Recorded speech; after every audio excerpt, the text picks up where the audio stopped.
Selamat pagi, Shalom. Apa kabar saudara-saudara? Semuanya sehat? Amin. Baik, mari kita buka Alkitab kita, Bapak Ibu Saudara. Hari ini kita akan belajar firman Tuhan, baik saudara yang ada di gereja, bahkan yang ada di rumah. Mari kita buka Alkitab kita dalam Mazmur 77 ayat 1 sampai yang ketiga. Kitab Mazmur pasal 77 ayat 1 sampai yang ketiga. Kita membaca ayat ini secara bersama-sama, Bapak Ibu Saudara, hanya 3 ayat. Kitab Mazmur pasal 77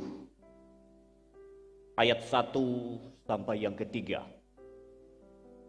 Bagi yang sudah menemukan katakan amin.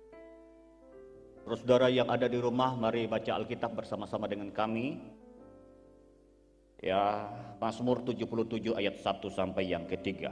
Mari kita baca ayat ini secara bersama-sama. 1, 2, 3. Untuk pemimpin biduan, menurut Yedutun Mazmur Asaf. Aku mau berseru-seru dengan nyaring kepada Allah. Dengan nyaring kepada Allah, supaya ia mendengarkan aku. Pada hari kesusahanku aku mencari Tuhan. Malam-malam tanganku terulur dan tidak menjadi lesu, jiwaku enggan dihiburkan. Terus saudara, dari ayat-ayat yang kita baca, 3 ayat hari ini, saya akan memberikan judul firman Tuhan buat saudara dan saya hari ini adalah bertahan dalam kesesakan. Terus saudara, banyak orang mengalami kesesakan dalam hidup hari-hari ini. Tapi persoalan kita adalah ketika kita menghadapi persoalan, menghadapi tantangan, menghadapi kesesakan, pertanyaan yang harus menjadi renungan kita hari ini adalah bagaimana kita bertahan. Bertahan tidak pasif, tapi kita aktif. Seperti ayat-ayat yang kita baca ini, dikatakan dia berseru-seru dengan suara apa saudara? Nyaring. Ya, jadi enggak dalam hati ini ngomong saudara, tapi dia berseru-seru dengan suara nyaring.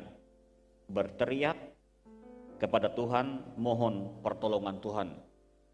Bukan berarti Tuhan enggak dengar seruan kita baik yang dalam hati. Alkitab juga berkata, sebelum kita ngomong, sebelum kita bicara, Tuhan sudah tahu apa yang menjadi kebutuhan, keperluan kita.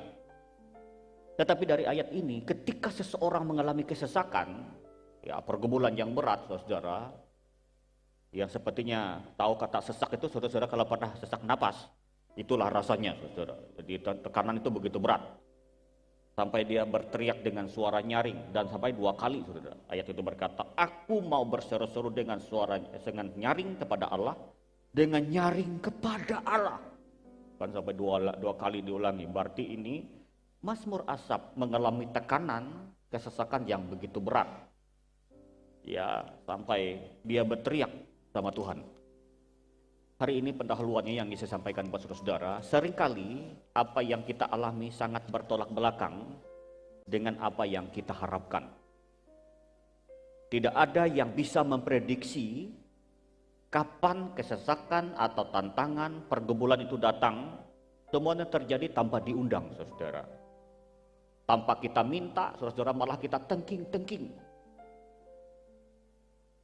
Ya, tanpa diundang. Kayak kemarin sore masuk Selasa itu, ya saya sama istri melihat status beberapa jemaat, kami hanya berdoa menangis di depan gereja. Itu saya lihat hujan yang seperti air drum yang ditumpah, saudara.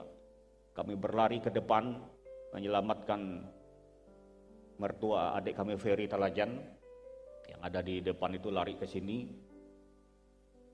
Ya, kena dingin angin yang begitu kencang dan luar biasa hujannya. Saudara, kami hanya berdoa, Tuhan, ini kenapa yang tanpa diundang? Sudah ditengking-tengking hujannya, saudara. Enggak mau berhenti, saudara. Ya, tanpa diundang, dan cuaca hari-hari ini cukup ekstrim. Ya, karena apa saudara? Mungkin kita setia berdoa. Saat teduh aktif ke gereja, kegiatan-kegiatan rohani. dan lain sebagainya, sepertinya tidak ada masalah. Ya, hubungan kita dengan Tuhan, bahkan dengan sesama, tidak ada masalah, fine-fine saja, baik-baik saja. Namun kadangkala kesulitan, tantangan, kesesakan, bahkan kepahitan, masalah itu tak kunjung selesai, bahkan terus bertubi-tubi dan bertambah besar. Ya, terjadi dalam hidup kita.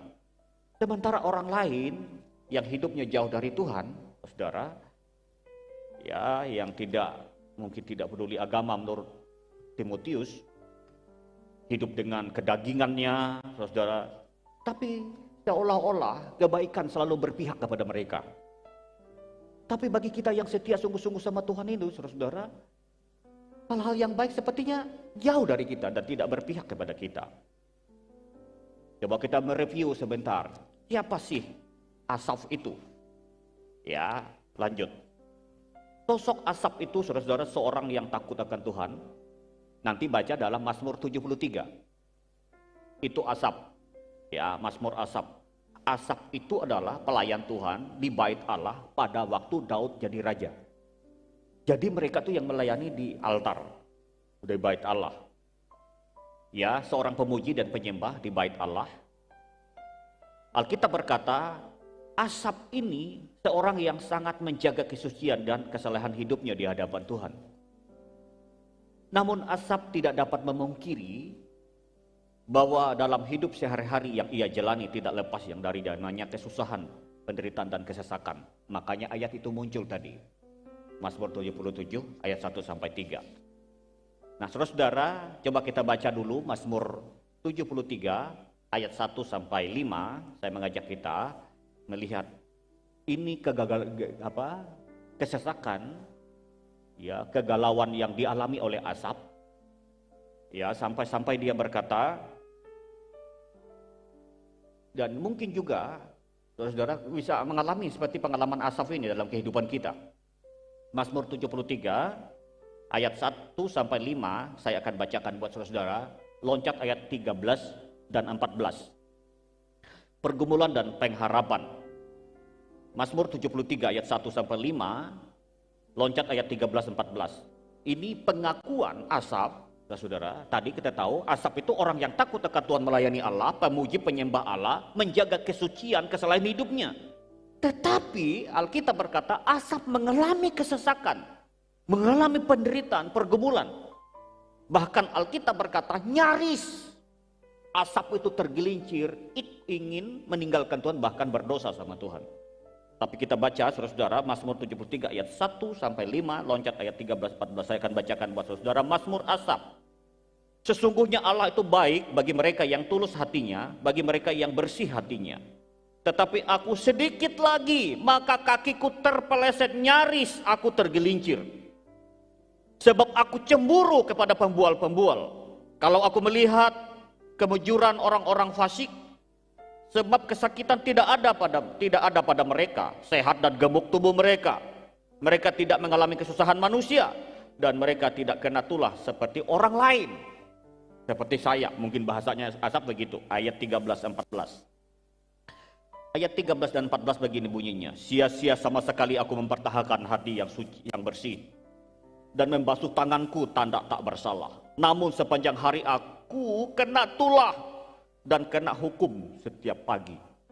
Saudara, ini pengalaman hidup yang luar biasa, saudara. Sepertinya Asaf bilang begini, percuma aku jaga hidup, jaga hati, jaga kesucian sungguh-sungguh sama Tuhan. Udah, lebih baik sama aja dengan orang berdosa. Tapi ayat selanjutnya berkata begini. Ayat yang ke-19, ayat 18, ayat 17 saya akan bacakan buat saudara-saudara. Sampai aku masuk ke dalam tempat kudus Allah. Berarti dia ini sedang berdoa. Tuhan, melayani Tuhan, saudara, pelayanan kudus Allah, dan memperhatikan kesudahan mereka. Siapa itu? Orang yang kurus, yang gemuk tadi, bukan kurus, saudara ya. Gemuk, baik-baik keadaannya, tapi tidak peduli Tuhan, tidak kenal Tuhan. Tidak ada kesusahan, tidak ada hal-hal yang menyesakkan dan terjadi dalam hidup mereka. Ketika Asaf meneropong, Alkitab bilang dari hadirat Allah, dalam doanya melihat keadaan orang fasik, Baru dia tahu terang benderang seperti apa keadaan orang yang tidak dalam Tuhan itu. Dan ketika dia meneropong dirinya yang takut akan Tuhan, sungguh-sungguh dalam Tuhan, dengan dalam hadirat Tuhan, walaupun penuh dengan kesesakan, dia melihat ada sesuatu kekuatan Allah. Makanya judulnya tadi, bertahan dalam kesesakan. Saudara, ayat 18. Sesungguhnya di tempat-tempat licin kau taruh mereka. Kau jatuhkan mereka sehingga hancur. Betapa binasa mereka dalam sekejap mata lenyap habis oleh karena kedasatan. Seperti mimpi pada waktu terbangun ya Tuhan, pada waktu terjaga rupa mereka kau pandang hina. Baru Asap ngerti, saudara, kesesakan pergumulan hidupnya itu dia bisa dengan terang benderang melihatnya dengan jelas. Ketika dia melihat dengan mata jasmani, sepertinya percuma hidup takut akan Tuhan, menjaga kesucian, menjaga kekudusan, kesalehan dan ketaatan. Sepertinya percuma, nggak ada gunanya. Kenapa? Hidup penuh dengan penderitaan. Tapi orang yang tidak sungguh-sungguh sama Tuhan, keadaannya baik-baik saja, tidak ada masalah. Tetapi ketika dia meneropong melihat hidup orang benar dan orang yang tidak percaya sama Tuhan dalam kacamata hadirat Allah dan firman, baru dia mengerti jelas. Hari ini saudara, ada 3 hal yang ingin saya sampaikan buat saudara-saudara dan saya, baik yang ada dalam gereja ini bahkan yang ada di rumah. Bagaimana kita bisa bertahan dalam kesesakan? Pertanyaannya adalah bagaimana kita bisa bertahan dalam kesesakan yang kita alami hari-hari ini? Ada 3 hal. Yang pertama, keluarkan bahan saya. Terus saudara, mari buka lagi kitab kita Mazmur 121 ayat 1 dan 2. Mazmur 121.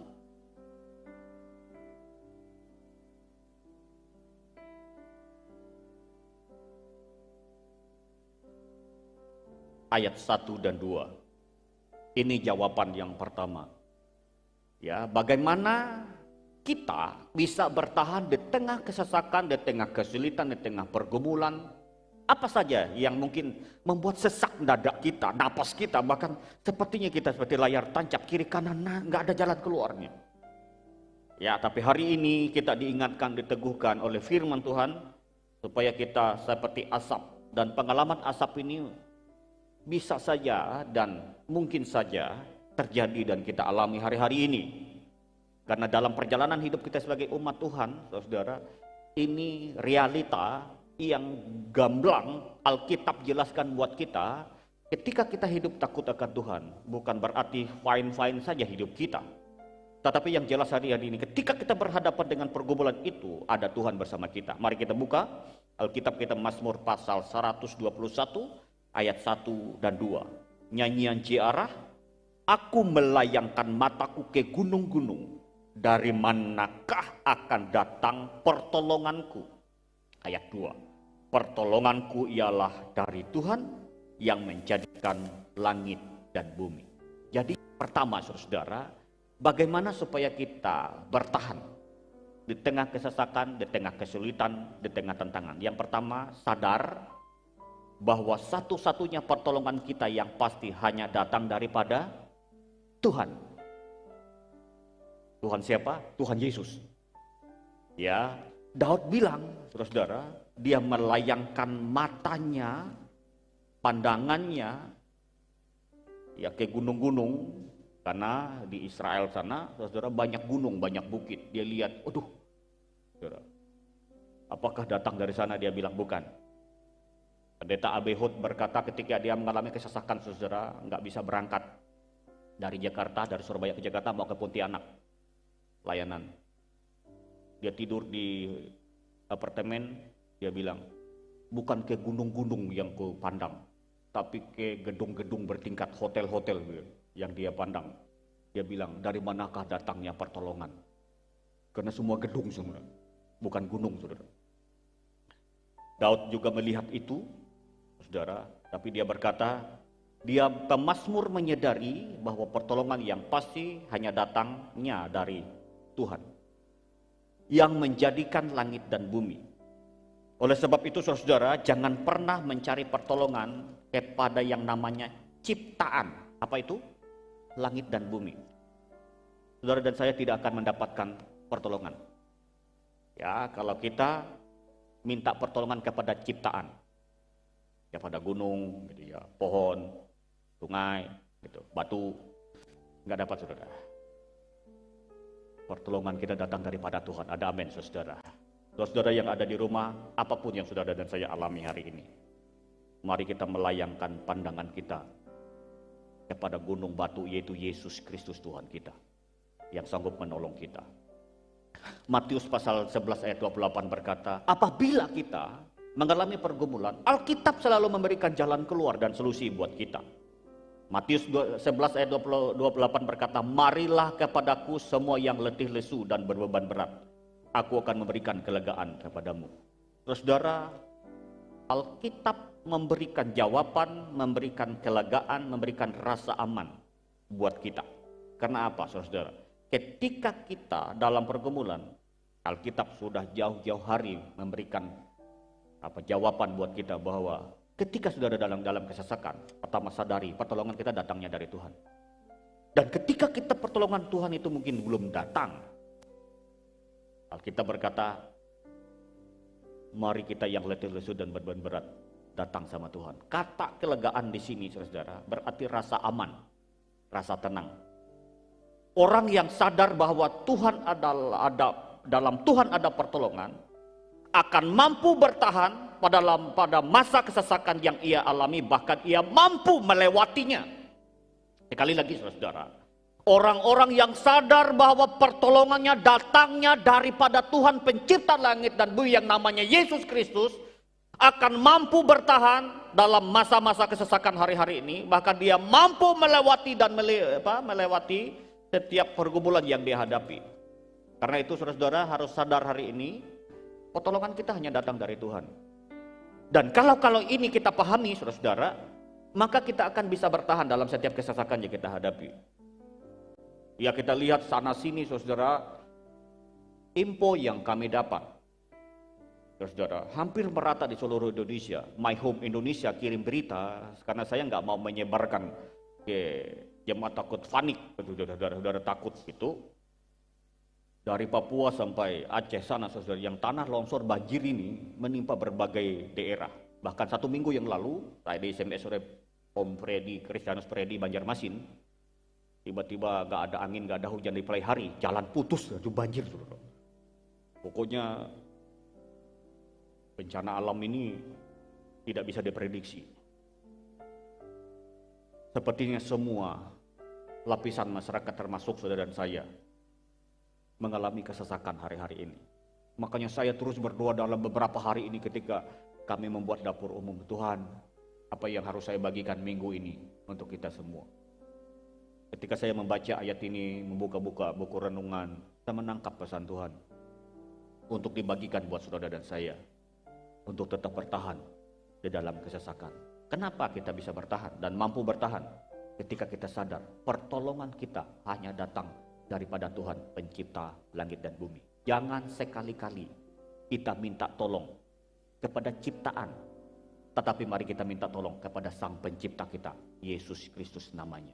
Yang kedua, Bapak Ibu Saudara, yang kedua, bagaimana supaya kita bisa bertahan di tengah kesesakan yang kita alami hari-hari ini.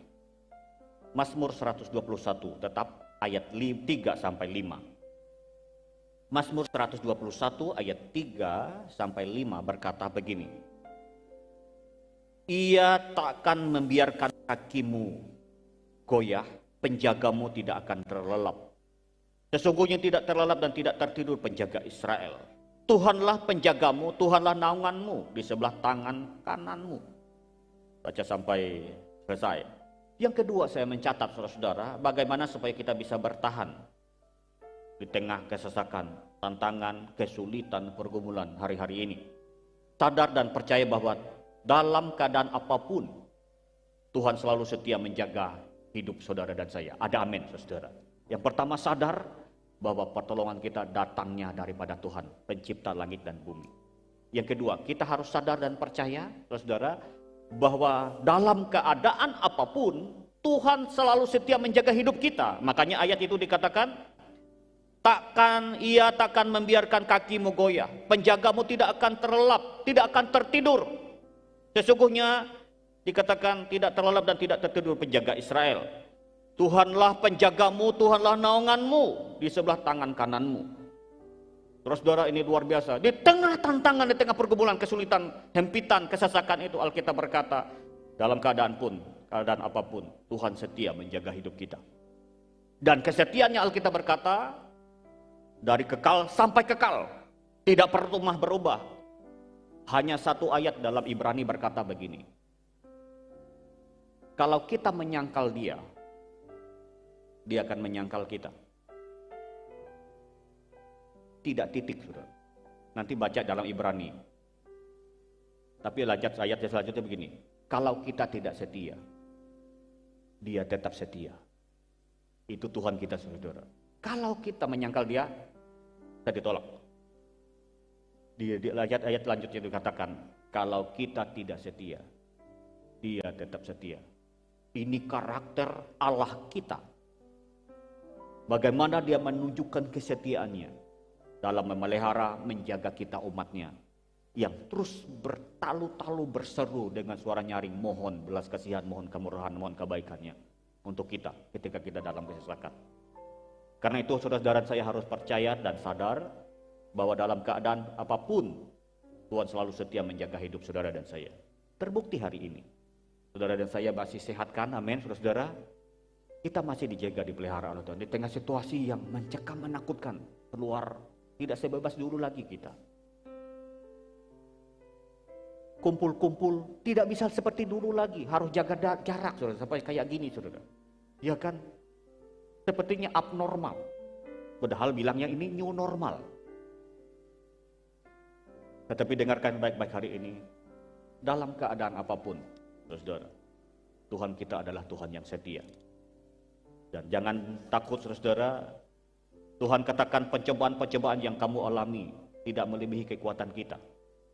Dalam Korintus, maka berlindunglah dalam kuasa dan pemeliharaan dan penjagaan Tuhan dalam hidup kita. Karena itu, saudara, bertahanlah. Tetap bertahan. Saudara bertahan tidak sendiri, tapi ada Tuhan bersama dengan saudara dan saya. Bertahan bukan pasif, tapi aktif. Bagaimana kita berdoa, berseru, terus berserah, berharap, melayangkan pandangan kita kepada Tuhan, pencipta langit dan bumi. Sadar dan percaya dalam keadaan apapun, Tuhan setia menjaga, memelihara hidup kita. Yang terakhir, saudara, kembali Mazmur 77, ayat yang ketiga. Dikatakan begini, ayat yang ketiga, pada hari kesusahanku aku mencari Tuhan. Malam-malam tanganku terulur dan tidak menjadi lesu, jiwaku enggan dihiburkan. Yang terakhir ini yang saya ingin pertajam, yang ingin saya perkuat buat saudara dan saya. Bagaimana supaya kita bisa bertahan di tengah kesesakan dan tantangan dalam hidup kita hari-hari ini. Yang pertama, saudara-saudara, sadar bahwa pertolongan kita datangnya daripada Tuhan, pencipta langit dan bumi. Yang kedua, sadar dan percaya dalam keadaan apapun Tuhan setia menjaga hidup saudara dan saya, menjaga keluarga kita, menjaga orang-orang yang kita kasihi, menjaga apa saja yang Tuhan percayakan dalam hidup kita. Yang ketiga, yang terakhir, saudara, bagaimana supaya kita dapat bertahan di tengah tantangan, di tengah kesesakan, di tengah pergumulan kita. Jangan pernah berhenti berharap kepada Tuhan. Ada amin, saudara. Karena itu saya ingin sampaikan kepada saudara yang ada dalam gereja ini, bahkan ada yang ada di rumah, yang menonton bersama dengan kami ibadah online hari ini, Gereja Betel Indonesia Jemaat Victory Nangabulik, Kabupaten Lemandau, Kalimantan Tengah. Jangan pernah berhenti berharap kepada Tuhan. Makanya ayat 3 itu berkata, dalam kesusahanku aku mencari Tuhan. Malam-malam tanganku terulur dan tidak menjadi lesu, tidak menjadi lemah. Walaupun dia katakan, jiwaku tidak mau dihiburkan, tetapi tangannya, pengharapannya tidak luntur di dalam kesusahan dan tantangan itu, berharap akan pertolongan Tuhan. Mazmur Asaf berkata, di tengah kesesakanku aku tidak pernah berhenti berharap sama Tuhan. Makanya Mazmur 73 tadi dia berkata, Ketika dia berada dalam hadirat Allah, baru dia bisa melihat dengan jelas. Seperti apa sih keadaan orang fasik itu? Alkitab berkata, dalam keadaan licin, Tuhan taruh mereka. Yang tiba-tiba seperti baik, hilang. Tapi orang benar, Tuhan taruh di mereka, di bukit batu. Walaupun diterpa angin badai, mereka tetap bertahan. Sebab ada tangan Tuhan yang menopang mereka. Terus saudara, hari ini saya ingin berkata kepada saudara, survei membuktikan bahwa orang-orang percaya, orang-orang Kristen yang memiliki pengharapan. Pertama, saya membaca dalam artikel, saudara, artikel bahwa orang-orang yang selalu berharap, selalu berpengharapan itu pertama, kalau dia sakit cepat sembuh. Itu pertama. Kedua, orang yang selalu berpengharapan itu saudara, dalam tantangan apapun, pasti dia dapat mengatasinya. Yang ketiga, orang yang selalu berpengharapan itu saudara, panjang umurnya. Jadi saudara-saudara dan saya hari ini, kalau saudara mengalami tantangan dan pergumulan, jangan langsung ngomong begini, aku mau cepat mati aja. Jangan, itu orang gak berpengharapan itu. Colek kiri kanannya ngomong, gitu, jangan gitu bro. Ya, ya kan? Ada kalau kita lagi sumpah mampet kan sudah jengkel, aku mau mati aja. Gitu. Ini orang gak berpengharapan nih. Ya. Tapi orang yang selalu berpengharapan sama Tuhan itu saudara, selalu berkata, Tuhan, aku selalu berharap pertolonganku pasti datang dari Tuhan. Aku pasti bisa bersama dengan Tuhan. Karena itu Mazmur Asaf mengingatkan saudara-saudara, jangan pernah berhenti berharap kepada Tuhan. Sumber pertolongan, keajaiban, dan kebaikan itu buat kita. Karena itu di tengah sesakan kesedangkan pergumulan kita, tantangan yang kita hadapi hari ini, saudara dan saya nggak boleh berhenti berharap. Nggak boleh berhenti beriman. Nggak boleh berhenti kita percaya, nggak boleh berhenti kita mencari Tuhan. Bahkan ayat itu berkata, dalam kesusahannya dia cari Tuhan. Kadangkala kita, saudara, ada orang yang bisa cari Tuhan dalam kesesakannya, ada orang yang nggak bisa cari Tuhan dalam kesulitannya. Ada orang yang bisa cari Tuhan ketika aman-aman atau diberkati. Ada orang yang nggak sanggup cari Tuhan ketika diberkati, saudara. Nah, saudara ini sedang yang ada di mana, saudara? Atau dua-dua? Waktu susah bisa cari Tuhan, waktu diberkati bisa tetap cari Tuhan. Atau sebaliknya, saudara. Waktu susah bisa cari Tuhan, waktu senang lupa cari Tuhan. Karena itu, saudara-saudara dan saya diingatkan hari ini, jangan pernah berhenti berharap sama Tuhan. Apapun keadaan saudara dan saya. Mungkin saudara sedang berkata, Tuhan, seperti nggak ada harapan untuk penyakitku, nggak ada harapan untuk keluargaku, nggak ada harapan untuk pekerjaanku. Dengarkan baik-baik hari ini, orang yang selalu berpengharapan sama Tuhan, selalu datang pertolongan dari Tuhan dalam hidup mereka. Karena itu saya ingin mengencourage saudara dan saya hari ini, mari saudara, jangan pernah berhenti untuk berharap kepada Tuhan kita. Karena dia adalah tempat satu-satunya tempat kita berharap, tempat kita meminta, tempat kita minta tolong. Matius pasal 7 berkata, carilah kamu akan mendapat, ketuklah pintu-pintu akan dibukakan. Pasti kita mendapatkan pertolongan dari Tuhan kita, ketika kita tidak pernah berhenti berharap.